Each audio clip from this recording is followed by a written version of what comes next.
নমস্কার বন্ধুরা, দিদিমণির রান্নাঘরে আমি আজকে আপনাদেরকে একটি বাঙালিদের বিখ্যাত একটি রেসিপি দই ইলিশ করে দেখাবো।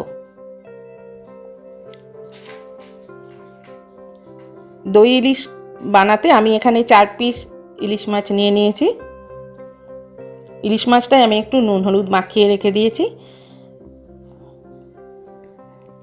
এবার একটা পাত্রতে আমি এখানে সাদা সর্ষে, কালো সর্ষে আর কাঁচা লঙ্কা একসঙ্গে পেস্ট করে নিয়েছি, এটা দিচ্ছি। এর মধ্যে একটু পোস্ত বাটা দিচ্ছি।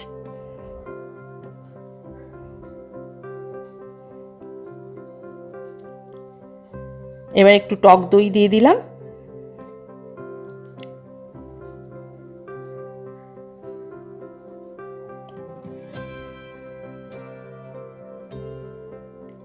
স্বাদ মতো নুন দিয়ে দিলাম, প্রয়োজনে আবার নুন দেব পরে। একটু হলুদ দিলাম,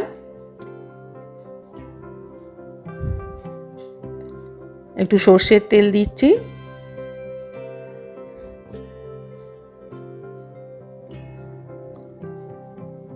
একটু চিনি দিলাম,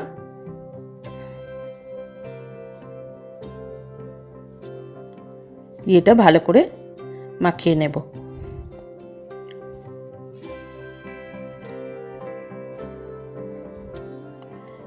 এবার ওই ইলিশ মাছগুলো এর মধ্যে দিয়ে ভালো করে ইলিশ মাছের মধ্যে মশলাটা মাখিয়ে এরকমভাবে আমি এটা রেখে দেব, মিনিট 10-15 রেখে দেব, ভালো করে মশলাটা মাখিয়ে নিয়ে।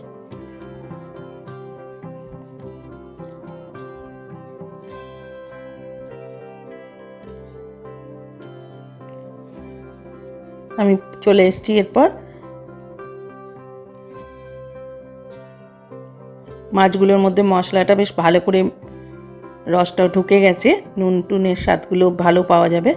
এবার আমি একটা কড়াতে তেল দিয়ে দিচ্ছি, সর্ষের তেল।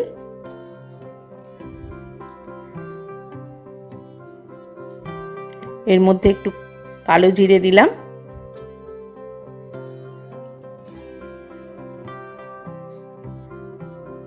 আর 2 কাঁচা লঙ্কা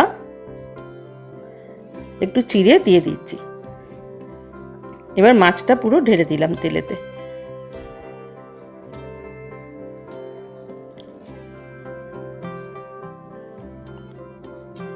আস্তে আস্তে একটু নেড়ে চেড়ে নিতে হবে।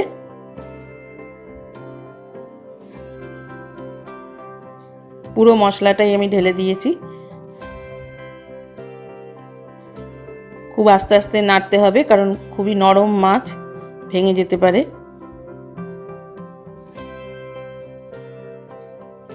একটু ঢাকা দিয়ে রাখছি যে তেলটা একটু ছেড়ে আসবে।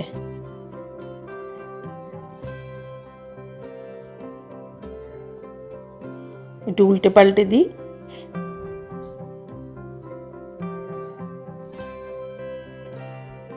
এটা খুবই ভালো খেতে হয়, আপনারা এটা বাড়িতে বানাবেন, কোনো গেস্ট এলে রান্না করবেন, নিজেরাও খাবেন, তাদেরকেও খাওয়াবেন, খুবই ভালো লাগবে।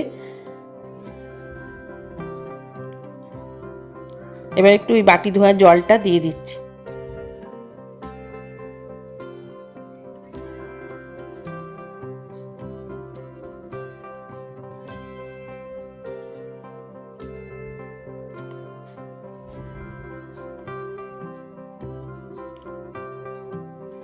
এবার একটু কিছুক্ষণ ঢাকা দিয়ে ফুটিয়ে নেব।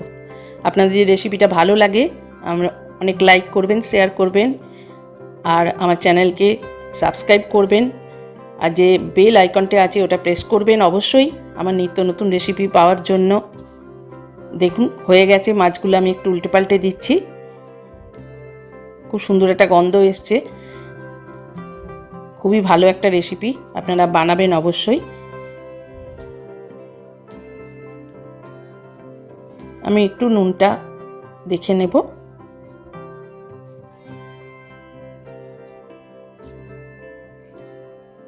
একটু ওপর থেকে কাঁচা সর্ষের তেল দিয়ে দিলাম।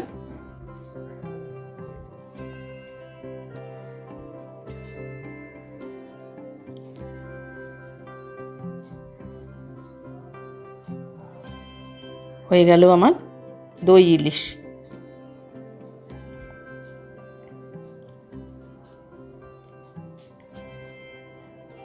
আমি এবার এটা একটা পাত্রে তুলে রেখে দিচ্ছি। এটা আমরা দুপুরে লাঞ্চ আজকে ভাত দিয়ে খাবো লাঞ্চে। হয়ে গেছে আমার দই ইলিশ, দেখুন কত সুন্দর লাগছে দেখতে। আজ তাহলে এই পর্যন্তই আসি, ভালো থাকবেন, নমস্কার।